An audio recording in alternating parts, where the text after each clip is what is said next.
সম্প্রতি এক সাংবাদিক সম্মেলনের মাধ্যমে রাজ্যের অর্থমন্ত্রী প্রণজিৎ সিংহ রায় ঘোষণা দিয়েছেন রাজ্য সরকারের বিভিন্ন দপ্তরে কর্মরত কর্মীদের পুজোর বোনাস বৃদ্ধির, যার ফলে স্বাভাবিকভাবে আনন্দিত রাজ্যের কর্মচারী মহল।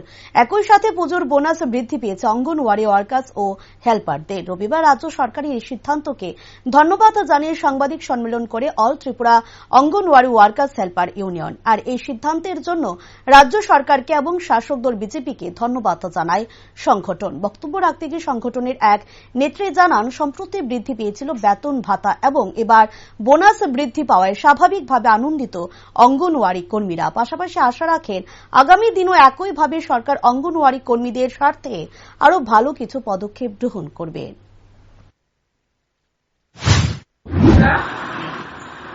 রোজ রবিবার ইংরেজি 24/9/2023 তারিখে আমরা সারা ত্রিপুরা অঙ্গনওয়াড়ি ওয়ার্কার্স হেল্পার সংগঠনের তরফ থেকে বর্তমালী অফিস রুম থেকে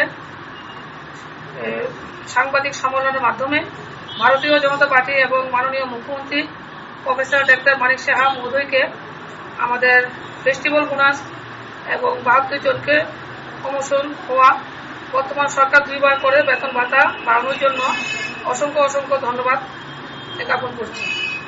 আমাদের সাথে সরকার আছে, আমরাও সরকারের পাশে আছি এবং সরকারের যে আমাদের দিকে লক্ষ্য রেখে আমাদের কথা প্রত্যেকটা পদক্ষেপে চিন্তা করছে, তার জন্য আমরা খুবই খুশি এবং আগামী দিনেও আমাদের মাননীয় মুখ্যমন্ত্রী প্রফেসর ডাক্তার মানিক সাহা মহোদয়ের কাছে আমরা আমাদের বেতন ভাতার দিকে একটু যদি লক্ষ্য রাখে এবং আমাদের কাজের পাশাপাশি যাতে আরো ডেভেলপমেন্ট করে, এটা আমরা আশা রাখছি।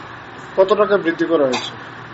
আমাদের একবার সেপ্টেম্বর মাসে বাড়ানো হয়েছে 15%, এরপরে বাড়ানো হলো 600 টাকা, 700 টাকা এবং নতুন যারা ওয়ার্কার ছিল ওদের 4,500 টাকা স্যালারি ছিল, ওদের 8,000 টাকা স্যালারি হয়েছে এবং 72 জনকে অঙ্গনওয়াড়ি ওয়ার্কার থেকে সুপারভাইজার নিয়োগ করা হয়েছে এবং আমাদের গত বছরের ফেস্টিভ্যাল বোনাসটা 200 টাকা বাড়িয়েছিল, এবার 300 টাকা বাড়ানো হয়েছে।